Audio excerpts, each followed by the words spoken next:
Welcome to my channel.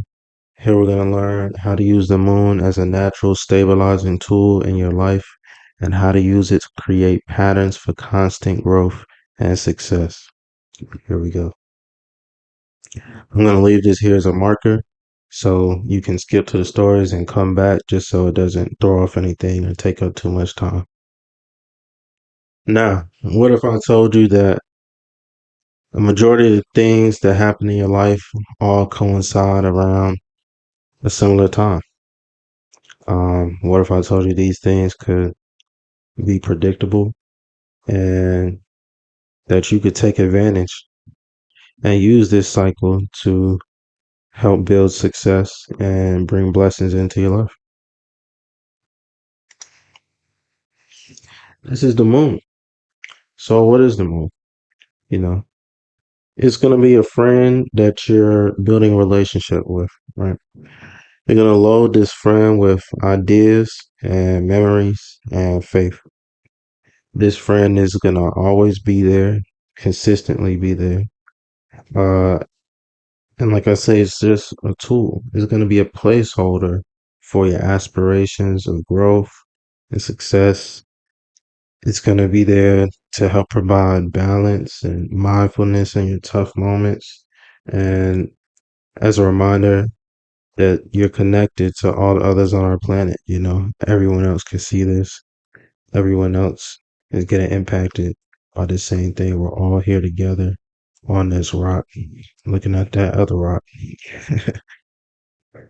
Get you in the moment, bring you back down to earth, make you realize where you are on earth and where you are in life. So how does the moon affect earth? There's astrology, there's more scientific lens with the fun facts there. There's lifestyle, people who live and experience the cycle of the moon impacting their life like in a very personal way and what they can tell and what they know. And you have anecdotal experience, stuff that happens to everybody. Everybody has, you know, stories about this or that or the third, and stuff just adds up and it makes you wonder. So here's a just general profile of someone in our society right now. I think this is generally, I guess, just across Earth. I think most economies are kind of going through growing pains and shifting pains, tension, and pressure. So I think, just generally speaking, a lot of people are feeling these kind of pain points, and I think a lot of people are interested in these kind of opportunities. It's going to be, like I said, a generational thing, a societal thing, a cultural thing, as we're all shifting, learning new ways to live, getting rid of the old ways as they break down and are no longer sustainable. And we're building our new path here together. So now getting to it, how do we interact with these periods of time, right? There's never no motion. That's one of the key principles we want to focus on right now, right? Is at worst is slow motion, but it's never no motion, right? And the point of focusing on the moon is to intentionally try to get into the timing of the cycles to give yourself a boost in your own momentum, right? You're already in motion, but you're just trying to like catch a wave, right? There's these natural waves coming in, and you're just trying to, tail along, get a little. I think, yeah, like what in NASCAR and stuff, they had the cars that like drive behind the other cars and stuff because it like knocks some of the wind out of the way and stuff, and they can, get a little less friction and get a little catapult on their journey and stuff. So it's kind of like that, right? You're trying to kind of use the moon as just a anchor of motion, right? And to just help you, like I say, stabilize if you need to, speed up, slow down, turn. It's just a tool to help you gain control of the things that are going on in your life. and your own momentum and your own direction in a kind of systematic way. Now, each full moon enters us.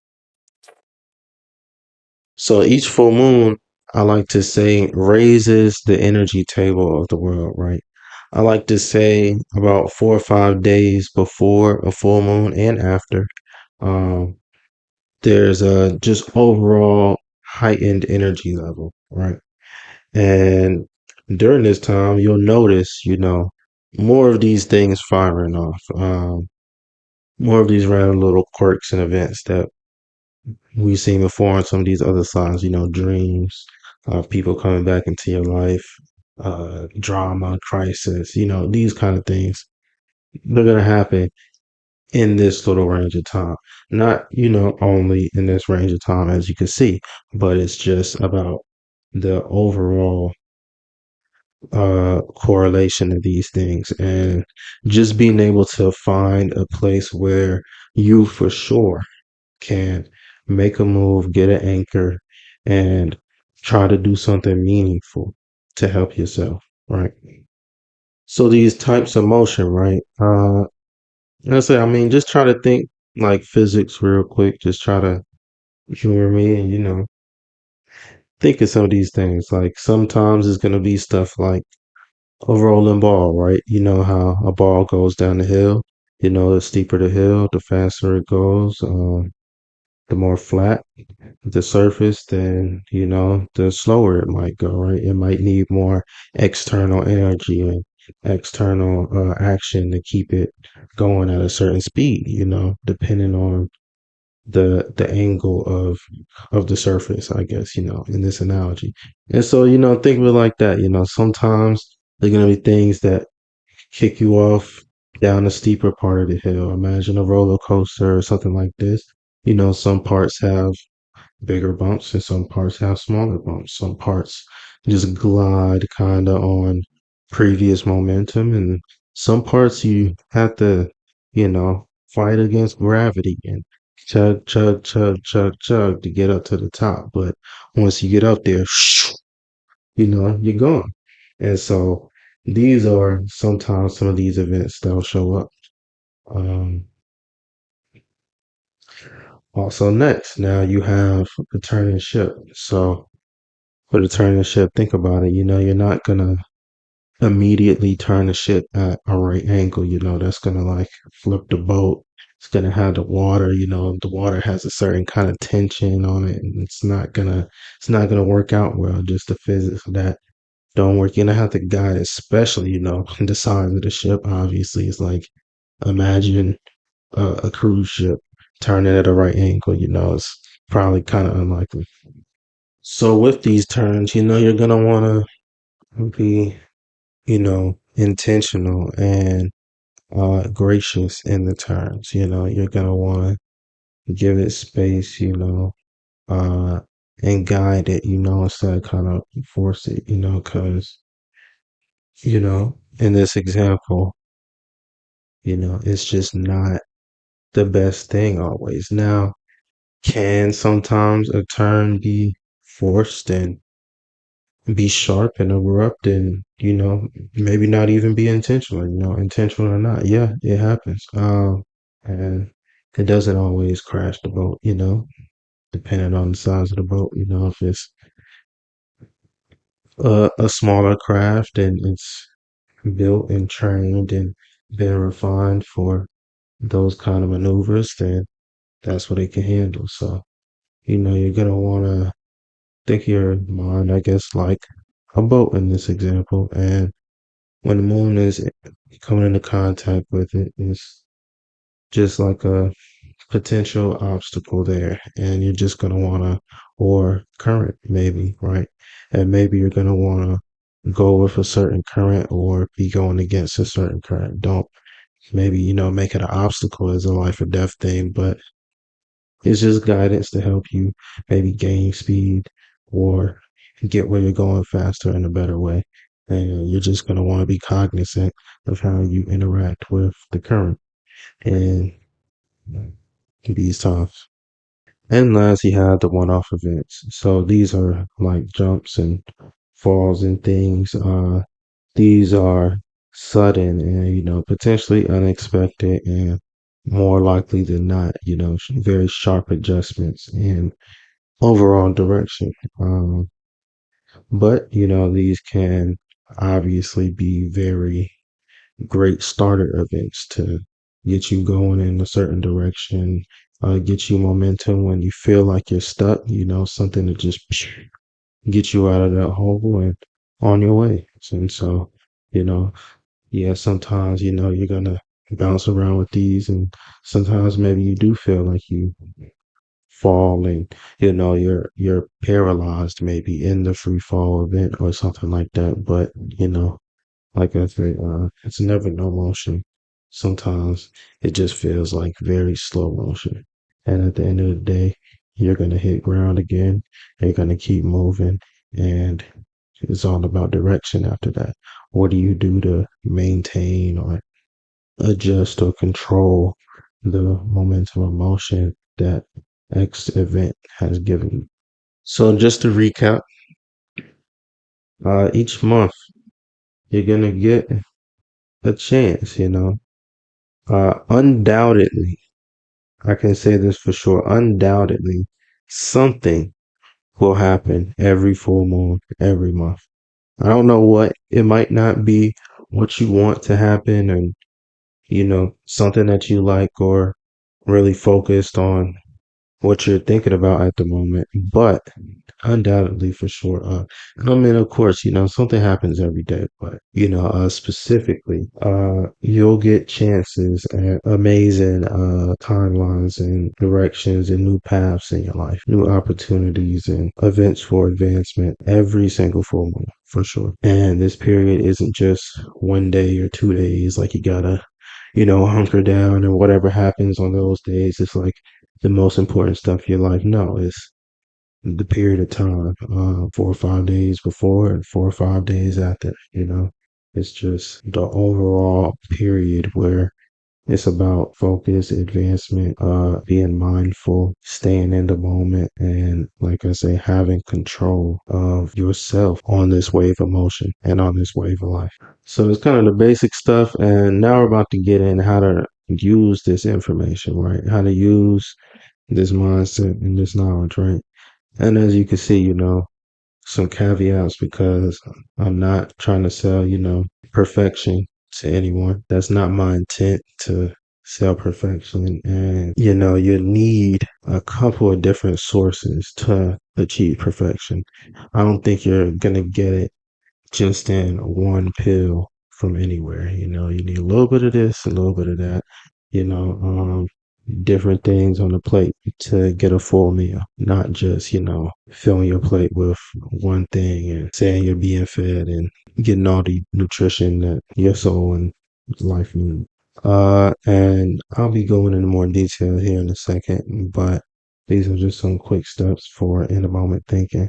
I'd really like to focus on step 5 here, where it says, do extra research and take one action forward into a new solution, right? So, taking one action forward into a new solution, what does this mean? It means that you have to step in the water. It means you have to jump in the water for something in some kind of way, even if it's a small step.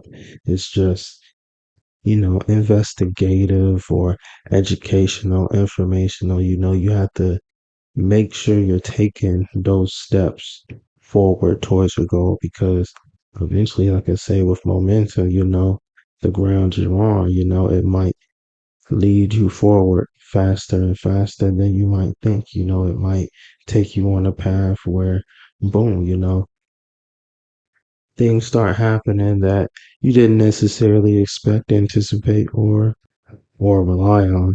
Yet you're granted these things, and so make sure you're taking the action almost as your research. You want to do your research, find some options, take an action. But the action is also another step in the research, is testing out the theory. You want to make sure that you want to make sure that you're getting game experience here, right? Because this is all about doing. This is all about action. This is all about control and making an actual change, a real change. And so, some major principles to focus on. I've touched on these already. Mindfulness, trying to stay emotionally balanced. This is one of the biggest things because it's not even about right or wrong or anything like that. It's about, are you making the best decision in the moment, right? And you just don't want to be making too impulsive of decisions or just rash decisions or just things that you didn't give yourself a chance to really digest and think about and stuff, right? A lot of times we get into the moment and it just gets hard to contain ourselves and stuff. And there's a lot of things that we could say, but all of these things don't necessarily add up to what we want to happen, right? And sometimes we just gotta recognize that and keep some of these things in and make sure we're focusing on our objective and trying to stay emotionally balanced and keeping the situation emotionally balanced. It's not playing along. It's not people pleasing. It's not just being agreeable or anything like that. It's about making sure that you're focused on the solution and on the way forward. And so, next is perspective. You're going to want to try to make sure where, when, and why you are.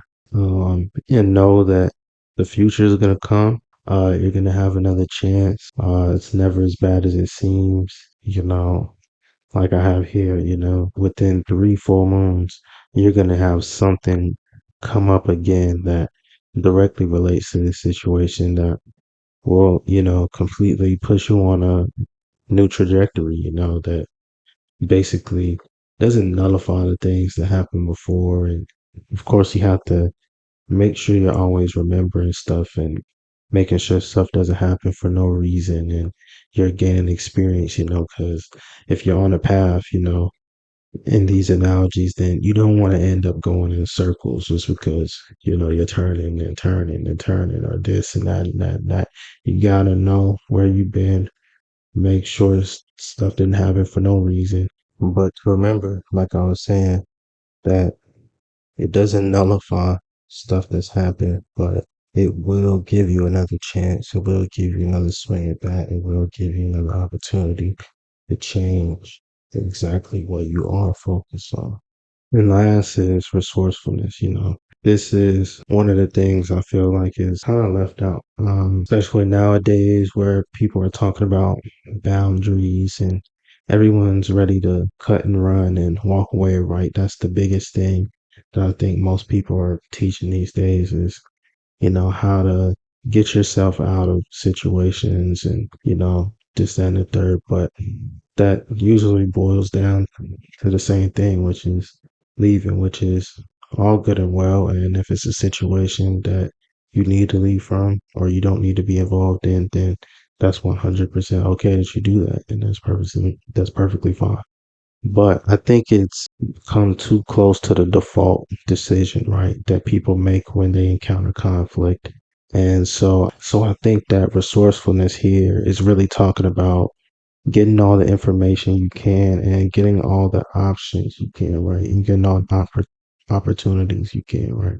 It's not just about, okay, we work it out this way, or it's all over, or it's not about your way, my way, or no way. It's not just those three options. It's not four, it's not five. Like there's dozens and dozens of options and outcomes in each situation. You can just look out into the world. The blessing is we have social media now, right?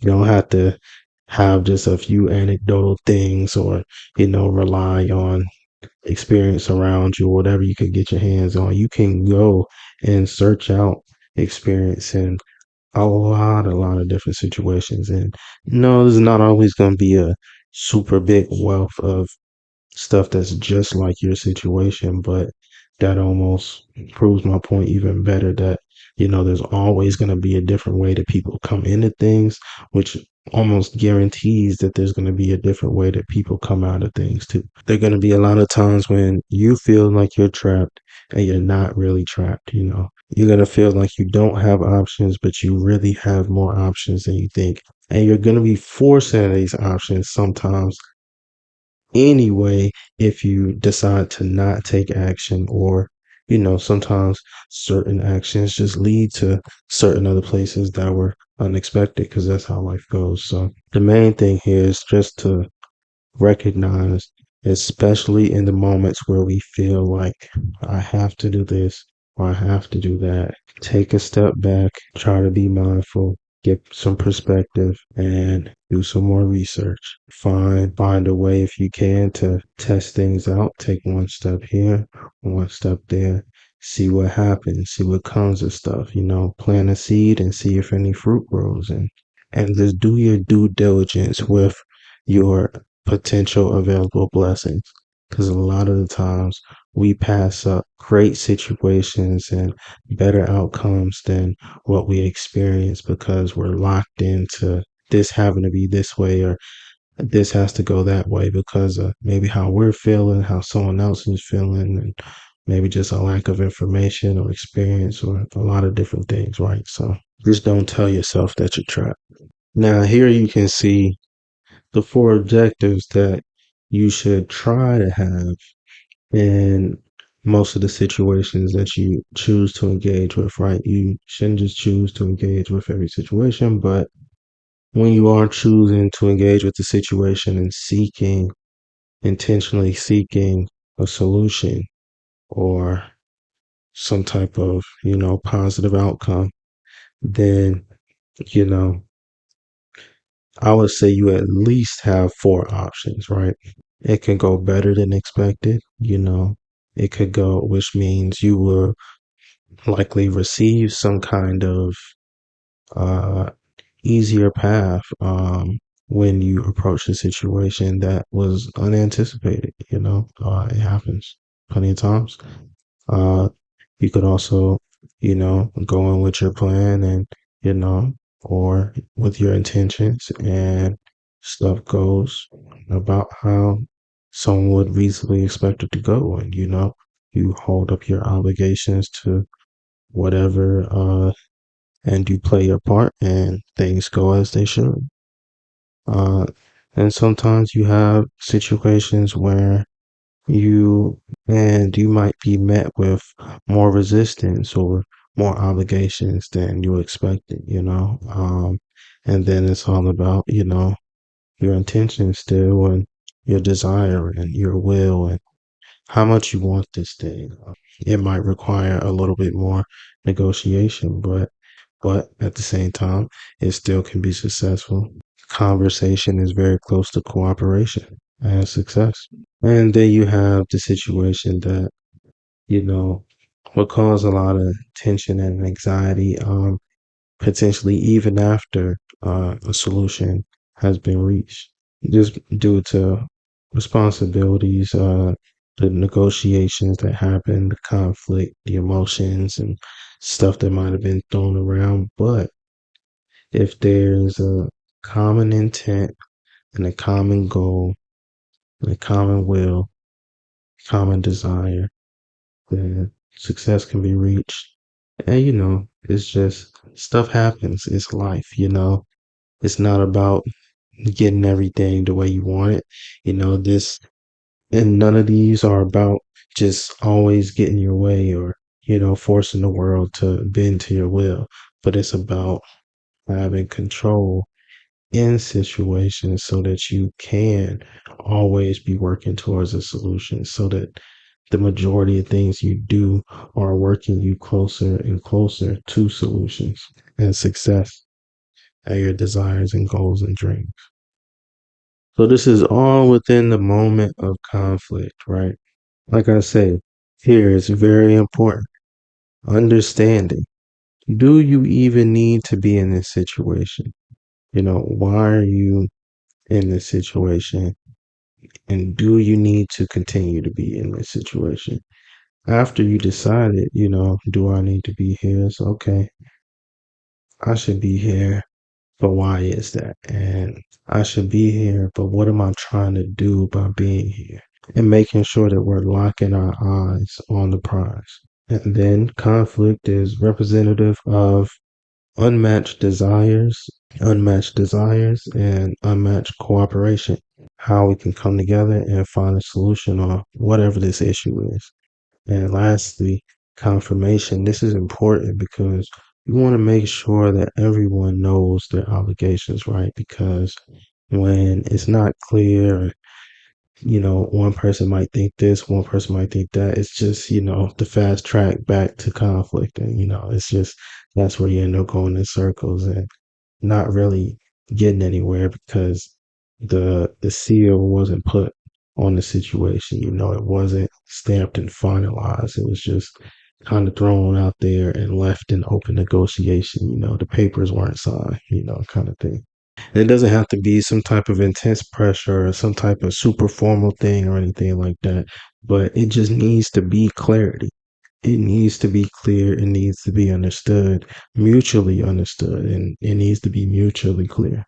And so, for our overall perspective, see, conflict is just a part on the way to consequences of our actions, positive, negative, however it goes, conflict is going to happen. You overcome, you know, take an L sometimes. It is what it is, it happens. Nobody's perfect. The goal is not perfection. And like I say, perfection is not just going to be reached through one thing anyway. Perfection is a combination of innumerable different things. And so that's not the goal. The goal is progress, success, and advancement. And as long as you have a grip on what conflict is and what your intentions are, then you can always make sure that you're pointed in the direction that you want to be going. So keep perspective. You have a plan, and the plan is gonna come into the moment. You have a plan, and the plan is gonna come into the moment. Flashing back to here, the plan can go different ways. It can go much easier, or it could face a little trouble. But at the end of the day, it's just a part of the game.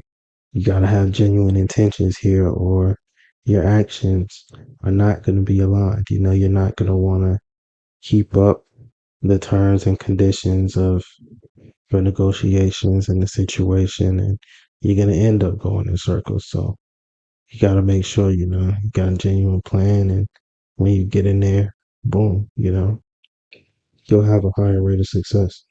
Now, after conflict, that's the unplanned part because you know, it can, it's never, most of the time, it's never going to go exactly how you expect it. It's going to be a little bit different, a little bit different that way. You know, it's just something to reflect on. At that point, you know, that's when you have to maintain and make sure, like I said, you understand these things that went different and why they went different and what you have to do because of that. It's not always bad. It's not always just putting more weight on your shoulders. Sometimes it's easier. Sometimes it's just slowing things down, or getting a little bit more organized. So directly after the whatever situation or event, you have the effects of it. You have the cause, and then you have the effect. You have distant future, 1 month later, 1 week later, 1 year later, all these kind of things. And, you know, that's where you see, okay, the fruits of the labor. Were things maintained? Were they clear enough to be, were they clear enough to be kept up? Were things, were things clear enough, uh, are the desires still the same? Are things still necessary? Are the same things still necessary? All these things. It turns out how it turns out. You reflect, you adapt, and you get ready to keep going. At this point too is where you want to be grateful, regardless of the outcome. You want to be grateful because you had the chance, you had the opportunity, and you have the experience now, regardless of what else you get. You have the experience, you have more information for more ways forward, no matter what. Now, thank you for watching. I hope that was palatable and digestible. I'm gonna add in a part two to this video right here within the same video, just for more clarity and understanding, and just some more advanced stuff for those who would like it. If you're still here and you learned something, please like, share, subscribe, leave a comment though. Like, for real, that's what I really want. Just talk to me, tell me what you like, tell me what you don't like, you know. So like I said, I'm adding this in here just for food for thought. Just something else to think about for some people. Maybe this answers some questions, unlock some doors, clear some things up for some people. So in the context to everything previously in this video, I would like to say that let's just say that on levels 3 and 4, this is where people are more group focused, right? And on levels 1 and 2, people are usually more inward focused, right? These are the common stereotypical decisions and trains of thought at these levels. And there is a clear divide between level 2 and level 3, right? And, don't take any of this stuff too seriously because we're all on different levels at different times and in different things. And these aren't permanent statuses. Even moment to moment, you can shift one way, this way, that way. And, argument in a conversation, you throw out a low blow or something that just completely doesn't need to be said, something just to hurt someone, and it just derails attention from the solution and from the goal, and it just slows stuff down and gunks stuff up. Yeah, then that's a level 1 thing to say. When it happened, you can see the effects, and then of course, right, no matter where you were before that moment, once you derail it, it's derailed, and you have to work your way back up into a solution focused mentality. And now you have to deal with the new conflict and obstacle and resolution, and negotiate with that too. So this is just something to think about when we're in those moments, to try to help us balance, try to help us say, okay, where am I at? What are my intentions? Who am I trying to be right now? Am I trying to be this version of myself or that version of myself? Am I trying to be more of a level 1 version of myself or a level 4 version of myself? Right. And as you can see, this also correlates with levels of control, right? As opposed to just levels of knowledge or information, right? It has to do with levels of control. And therefore, they're directly leading to solution. And this is directly taking action towards a solution at levels 3 and 4. But at levels 1 and 2, it just doesn't mean that you're useless or a non-factor or something. Assumingly level 2 input on a situation would be more constructive and positive, and build more momentum than a level 1 input on the situation. And if you find yourself not in a position of control in a situation, then it's perfectly fine to occupy a level 2 position and try to provide information as you can, not information in an attempt to gain control or, manipulate the situation or anything like that. It's in a real constructive manner. If you're going to be the one in charge, then you go ahead and be the one in charge. You hop into level 3. You don't be a backseat driver. That's not what this is about. When you're in level 3, then you're there. You're taking the action, you're taking the responsibility. It's your duty, and that's crossing the barrier. And then there you have to accept, you have to accept the criticism and the conflict and the critique, because that's what it takes to find a solution. And that's the effect of finding solutions, is people go forward. And when they go forward, they look back and they say, man, what was that like? Remember what that was like? The goal is that you want to keep people moving forward. When they're always moving forward, they're more happy than when they're stuck in the same place and they're looking back and it's where they're still at. You know what I'm saying? And level one, uh, one of the main things I would say is people usually have criticism here instead of critique, right?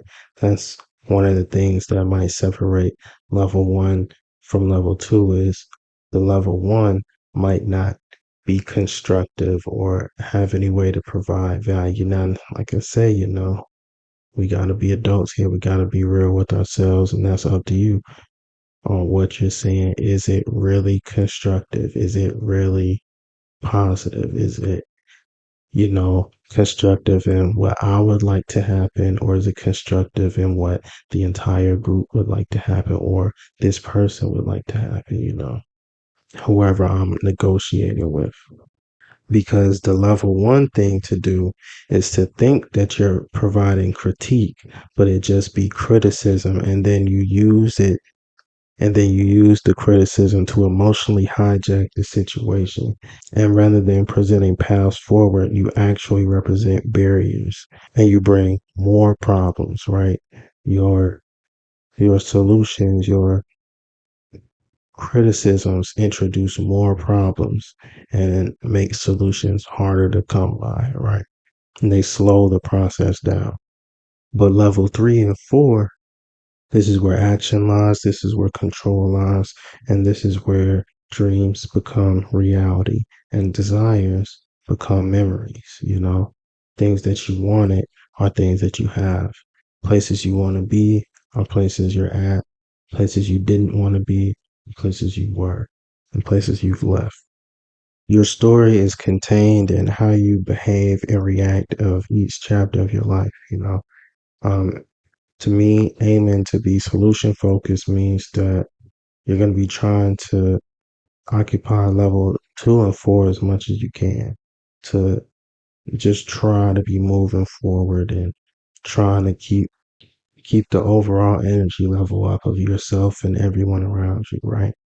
To be a strong link in the chain and to strengthen the other links around you, right? You don't want to be wearing down the other links that are attached to you, right? That are closest to you. You want to be a strong link and you want to help keep the other links strong too. You could think of the moon, you could think of the full moon as a chapter marker for practical purposes, right? Just don't try to force it. Don't try to sweat it. It's not, forcing your life to change at this chapter and that chapter and just, it just has to go this way and that way. It's not something to abuse. This is the real world. This is nature. Don't play with nature. You're going to get taught pretty quick. So it's just about learning how to ride the wave, to get along with the current, to get along with the natural motion that's going on, to use it as a balancing force, something that's there, something that's present, is stabilizing, is solid, consistent, and it can help you be on these same things too. All right, so here's just a different way of explaining this same kind of concept and giving you like a real world example and application of this. You can do it in a lot of different ways. Honestly, one of my favorite ways and one of the most valuable ways I think this stuff should be applied would be in direct arguments or conflicts with people, interpersonal conflicts with people. But I'm leaving that for future videos and education and talks. Here, though, you can see this is for like the military, right? And some people don't really like this example. I got another one coming after that more people seem to like, but I'll just run through this one real quick. Uh, It basically just shows people's proximity to, you know, the action and the real thing, and just shows, based on their level of familiarity or experience with this thing, how they might perceive some things of the world, or just their position on certain things, right? So, it just goes from those people who have never met someone or don't really know anybody in the military, and how they would perceive and interact, and the opinions that they would have on the military and stuff, and how it goes, right? And then it goes to family and friends, people who actually know someone in the military, who actually have some type of contact or experience with it, right? These people can act as basically like fact checkers, right? For people on the first level. Not that they need to be, doing that, but it's just showing that they have actual real information and experience, just based on their proximity, just based on knowing somebody, right? They'll know, just small little details, maybe the difference between boot camp and basic training, or this branch does this and that branch does that, or just, the small things you learn from actually being there and being involved, right? But not actually being in the service, right? And so here's the big gap between level two and three, is what level three is: the people who are actually in the military, right? So these people end up possessing intimate knowledge about the military, right? They end up knowing stuff that they can't even explain to people, or wouldn't even explain to people or talk about or whatever, unless it somehow came up. And it would basically never come up or be interesting enough to come up in conversation with people, unless it was likely with someone else who had been in the military, right? Otherwise, there wouldn't really be anywhere for people to ground themselves in a conversation, right? Or anybody that maybe hasn't been in or doesn't know anything about it. They're just going to hear, cool story, bro, and move on, You won't even be able to really identify all the things that you know that they don't know, because it's just so many little things, right? And I want to pause right here on that point, because at level two, you have people like military historians, right? College professors, um, people who have known many people, in the military, and have decades and decades of experience having people very close to them be in those situations and stuff. These people can oftentimes possess more information or deeper knowledge uh, on particular subjects and situations than someone who is actually in the military, right? On specific topics, and they just haven't reached that level of experience or longevity to be able to have those opinions or that information, right? But that doesn't erase the fact that there are innumerable, little details that the people who are active would know and be intimately aware of. Even the military historians, military experts, if they have not served themselves, they just can't come to grips with or terms with some of this information, because they just haven't seen it, haven't experienced it, haven't had it come up. It's just a gap that they don't know is there. They don't know what they don't know, right? And there's a lot of things that certain people just can't tell them that they don't know, right? But skipping back ahead, level four, you have the stereotypical top of the chain of command, or, Illuminati or whatever. If you think that they're puppet masters, or something controlling the people at the top, if you have that level of knowledge or information, then yeah. It's just the people who are making the decisions that everyone else is learning about and educating themselves on.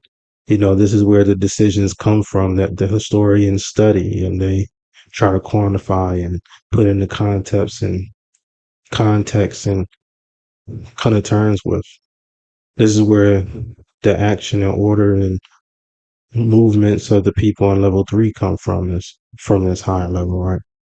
But trying to move on to a slightly maybe more easy example is just with sports, right? So You have people who are new and or uninterested with the sport, right? They don't watch it, they don't know it, right? Then you have the people on the next level who watch it, they know something about it, right? And now I'm using NASCAR here to try to really drive home this point, right? Of information on level two and knowledge on level two, because you've seen I put student there, you've seen or heard me mention that, experts and historians and people with high levels of knowledge lie at level two. And I put NASCAR here because now there are sim drivers, right? Simulated drivers, people who are learning how to drive on a computer, video game at home, right? And then they're taking that and then they're transferring that into the real world. Like, so I put this in here to show because I think his name is Denny. Is it Denny Hamlin or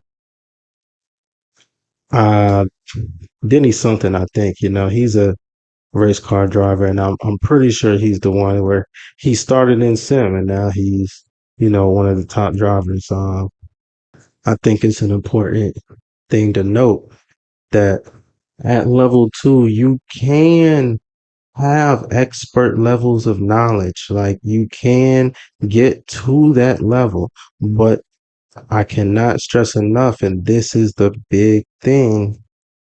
It doesn't matter unless you're a driver, right? Until you hop in the car from being a sim driver to a real world driver and put that experience and knowledge to the test, you get operational experience. It might take you 1 week or 2 weeks to get your feet under yourself and then boom, you're off to the races. But until you put in that 1 or 2 weeks or 1 or 2 days or 1 or 2 months, getting that real experience, you cannot put yourself, theoretically on this third level. You cannot just say that, you cannot just assume that you have a higher level of control or just even provably general knowledge than the people on level three, even if, you are highly educated and have for sure more information. It's just until you have operational experience and put it to the test, it doesn't matter. But then you get to level three, boom, playing the sport, right? Taking control, being in the situation, hopping in the water, right? Now you're getting operational experience, operational control, adjusting to those little things that everyone else doesn't even know about. But, all the guys that are in the water, they know exactly what temperature it is. And they know how it feels after you've been in that water for a while. And this is where you get to and this is where you get to go on with the current, picking up speed, riding a wave, and getting in action. And of course, the highest level of action and control is not the top, the team owners, right? The people who control the players and the organizations and are more or less the reason for all the fans and the players and everyone gathering there is because, these people at the top are putting money into the system, making decisions, putting teams together you know, the sport to be played. They're organizing everything, putting in everything into place so that when people come there, they have the referees, the rules, the players, the stadium, everything is in order and it's ready to be enjoyed. And that basically covers that, like I say, I like to emphasize that there's, a gap between levels two and three. The gap itself is becoming active. It's perfectly fine to have knowledge at level two, but you don't have, experience until level three. And that experience gives you even more knowledge that's vitally important. The separation between levels two and one are also between serving the self and looking inward and serving others and looking outward, right? The drivers are there as entertainers. The sports team owners are there as setting up entertainment events, and the fans are there what as spectators, as wanting to be entertained. the new and uninterested. They're there wanting to be educated, wanting to be entertained. And also levels 3 and 4. So the drivers and the team owners, they're in control of what happens. They're in control of who wins and who loses. Why? Because they're the ones doing it. And the fans and everyone else, they're just hearing about it. They're just watching it. They're just, taking in the emotions of the situation and forming opinions on that. And that's their space. And people can move from one level to another at any given time.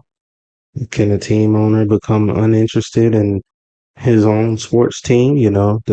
His own his own asset is perfectly true. Can a team owner be a driver? Can a driver become a team owner? Can the driver be a fan and the fans become drivers? And it's all shiftable at any given moment, week, day.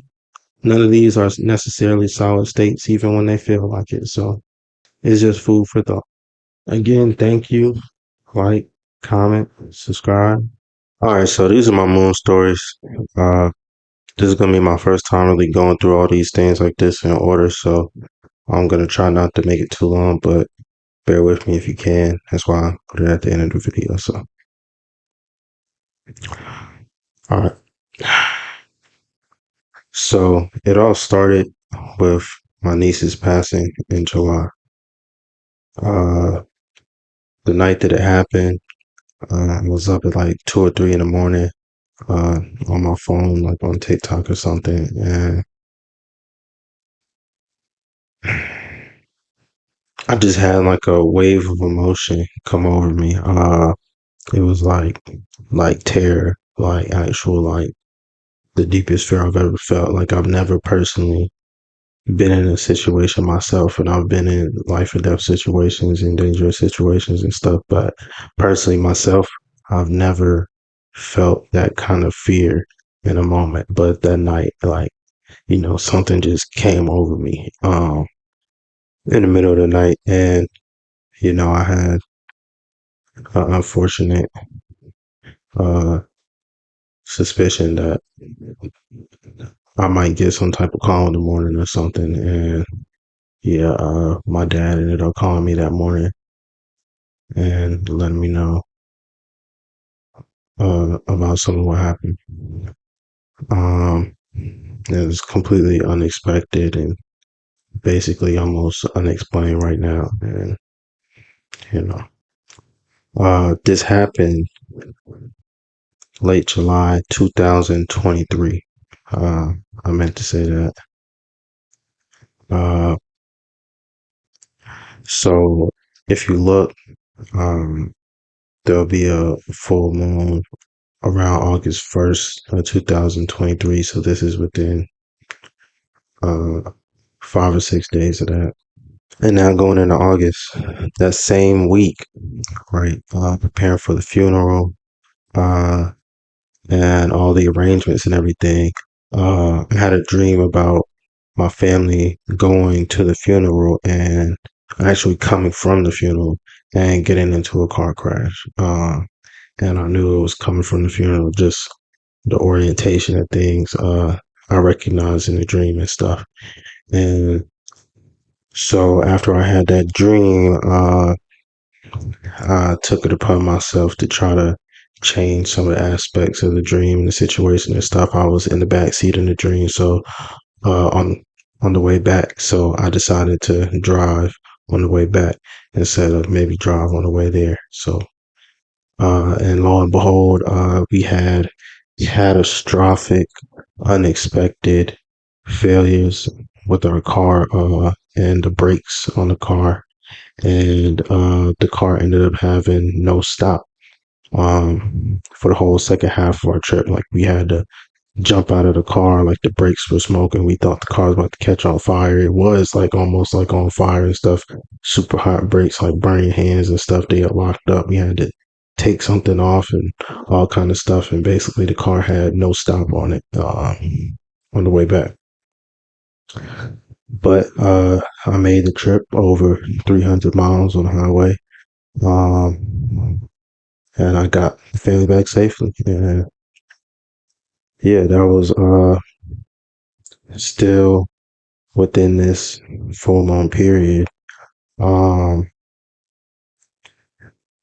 that date was actually August 5th, right? The day of the funeral, which is also the day before my birthday, which is August 6th. And so, yeah, that whole week or 2 week period surrounding that full moon of August 1st in 2023 was crazy to say the least. It was just something else. So this is the start of this whole saga. Now, after that, stuff feels kind of thrown off. It doesn't really feel right. Everything just feels like kind of out of place and irregular and stuff. And what ends up happening is at the end of that month, there's another full moon, August 30th around then. And, uh, and this ends up happening. As you can see, August 28th, 2023, uh, this company got taken down. I had money and assets with this company, and it got taken down by the government. And what you can now see has been called, and this is May 2025, has been called a bad faith uh, case against this company. The judge dismissed it, and they said that the government made false claims and took on the case in bad faith.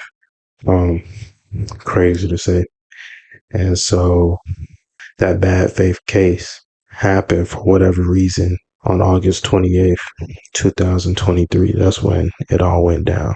So that happened at the end of this same month. So next, at that point, my brain is like half wiped. That's all I'll say on that. Just I was just like, wow. And so in trying to recollect myself, I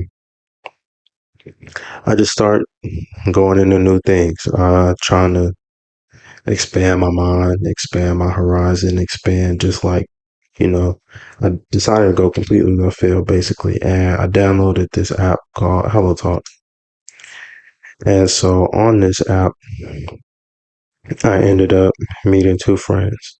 This is the week of October 28th, 2023, centering around this full moon. Um, I met a Japanese friend, and I met a Saudi friend. Uh, the Japanese friend's on the left in the white, and the Saudi friend is on the right in the red. Now, these are actually the very first two people that I talked to on this app. Uh, and I think I messaged the Japanese girl, and I think the Saudi girl messaged me. And I responded to the Saudi girl because I had some kind of weird memory or recall on seeing her profile picture, which this was it. On the website, I felt like I had a dream where I was sitting down, looking at my phone, talking to this person already and stuff. So I felt like I had a dream where like I was having a conversation with her or something, and I felt like I remember that, and like I feel like I recognized the photo through that, and we ended up talking, and I made a lot of abnormal stuff happen between us, metaphysical, paranormal stuff, to say the least, and that's that connection there. Um, her name is Nona, and my Japanese friend, her name is Shanti. So now on to my friend Shanti. So this same first day that I met these two ladies, uh, Shanti, me and her talked. We talked about a little bit of stuff earlier in the day. We just went back and forth. I think shared some music and just talked back and forth. Uh, Sent a couple voice messages and stuff. And later that night, she was going through some stuff. Um, she has a very colorful personality, a very bright and deep personality, a very diverse and original personality and mine. And as you can see, these are just some of the photo pieces she had on her page. And she's a model. She does a couple different things. She makes music and a lot of different things. And so, yeah, we were talking about all that. And I was, I became an instant fan of her. I mean, look at her stuff. Like, this junk crazy. Like, uh, and some of the songs she sent me, they were cool and stuff. And she liked some of the stuff I sent her. So it was just cool. But later that night, um, as you can see by some of the text on the screen, uh, she ended up going through some personal situations, some trying times, some personal tribulations that night.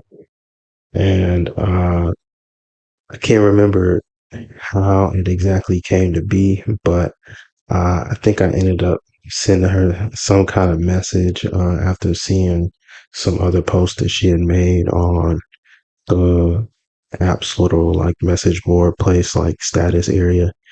And like I say, it was close to a full moon. I'm not going to say it was exactly October 28th, but visually the moon looked basically full and stuff, which really doesn't even matter. But I was outside at the time, um, and I was looking at the moon at the time, and it was like 12 at night, 1 at night. Um, and I just had like some type of communications in my mind. I sent out good thoughts and prayers for, um, and I felt like I received a type of energy back. Uh, and that whole process went on for about 3 minutes or so. Um, and I just was kind of mind blown just from the culture shock of getting on the app and meeting so many diverse people that day and so many cool people and just like the expanse of the world and knowing that that same moon, like someone on the other side of the earth is seeing that same thing. Like it's crazy, and it's like we're all so far away but we could really be connected. And it's just like it, after I had that experience, probably about 15 or 30 minutes later, Shanti ended up sending me a message saying, thank you. I felt something tell me to come back. I was almost gone, or I was about to do it, or, you know, certain kind of messages and stuff. Not to just get too deep into it, but yeah. And, you know, she She said she felt it. Like I talked to her about it. Like we conversed about it. Like I asked her, like, cause I was like kind of freaked out. I was like, whoa, like, did you feel that to like you like that? Is this real? Like you're really telling me you felt that junk and like heard that? Like that's crazy. And it's like, yeah, she was like, yeah, and I appreciate it. And like I say, not to get too deep into it. And it's been a long time. I can't exactly remember what she said, but man, that was a crazy experience. That junk really blew my mind. Like that junk really, really, really blew my mind right there. Um, and so after that experience with her, um, you know, I just had a different outlook on life. You know, I had a different perspective on life, on what all this is, and where I'm at, what I'm at, and what I'm doing, and you know, uh, fast forward anyway to just the end of this, and not to make all this too long and stuff. This is kind of connected and kind of disconnected. I don't want to confuse anybody too much, I'm telling these stories just as, like I say, experiences that I've had specifically centered around full moon events or full moon times, that I just can know of a name like off the top of my head, in recent memory and stuff. So this last one, you're gonna see why I'm including it, but I don't want it to cloud anything else in this video or overtake anything. That's why I'm leaving this at the end too, because this really has nothing to do with anything else. But this last story, just putting it out there just in case.